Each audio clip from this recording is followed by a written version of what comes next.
Chapter 4, Divination, Part 2. Zhou Mingrui stood by the door and was unsure. He started to frown. Klein's suicide was fraught with peculiarities.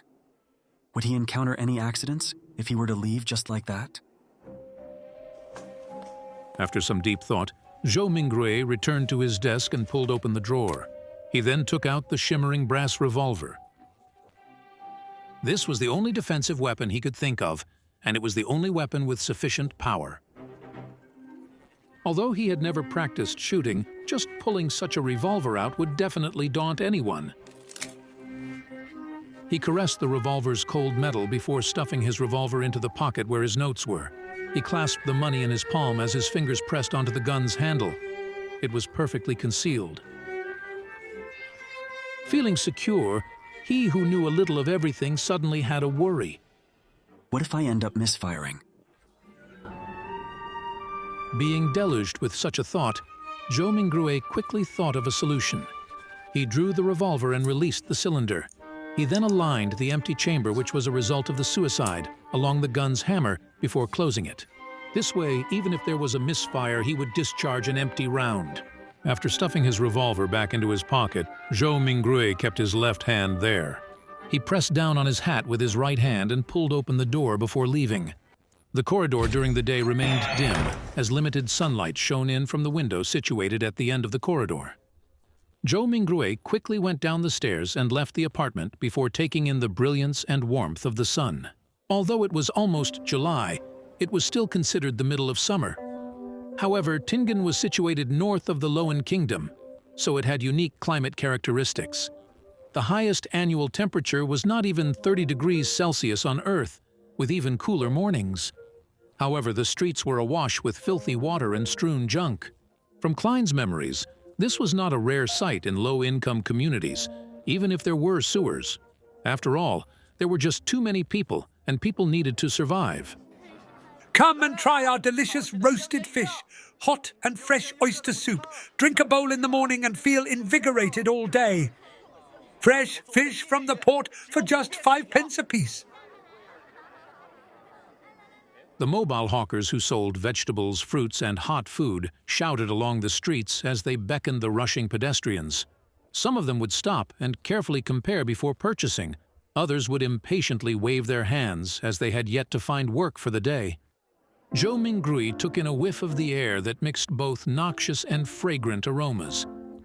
As he clenched the revolver tightly in his left hand, which held the notes tight, he pressed down on his hat with his right hand, while passing through the busy street with a tiny slouch. There were bound to be thieves in populated areas. Furthermore, this street had no lack of poor citizens who were working part-time after losing their previous jobs. There were also starving children that were exploited by adults to do their bidding. He proceeded forward until he reached a point where the crowdedness around him restored to normal. He straightened his back and raised his head to look down the street. There was a vagrant accordionist busking. The melody was sometimes pleasant, sometimes fervent. Beside him were several children in ragged clothes with sallow complexions due to malnutrition. They listened to the music and moved to the beat, dancing self-made choreographies. Their faces were filled with joy, as though they were a prince or an angel. A deadpan woman passed by. Her skirt was dirty and her skin was dull. Her gaze appeared dull and sluggish.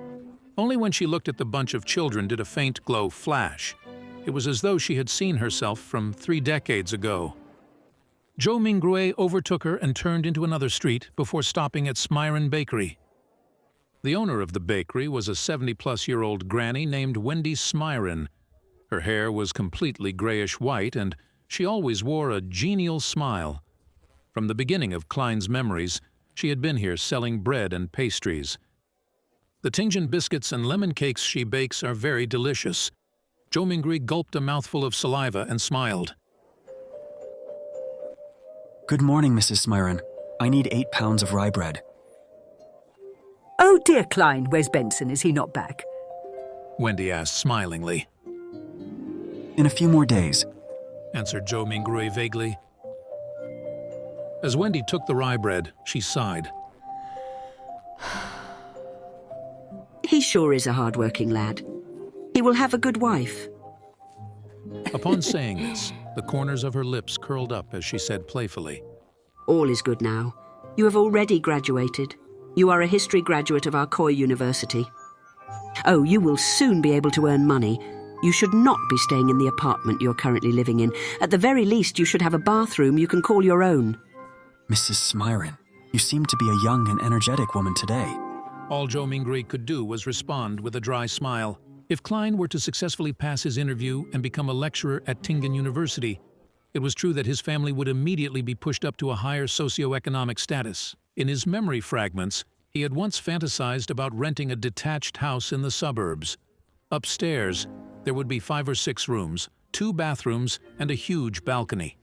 On the first floor, there would be 2 rooms, a dining room, a living room, a kitchen, and a bathroom. It would also come with an underground storage room.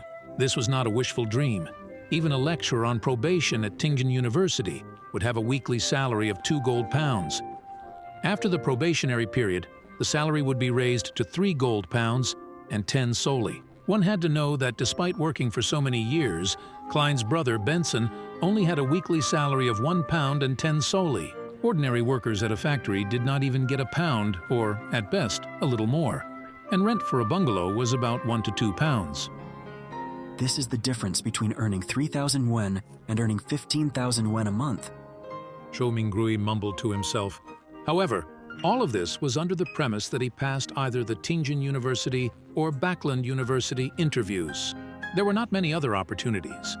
People without any connections were unable to get recommendations to become a public servant, and those who studied history were more limited in job opportunities.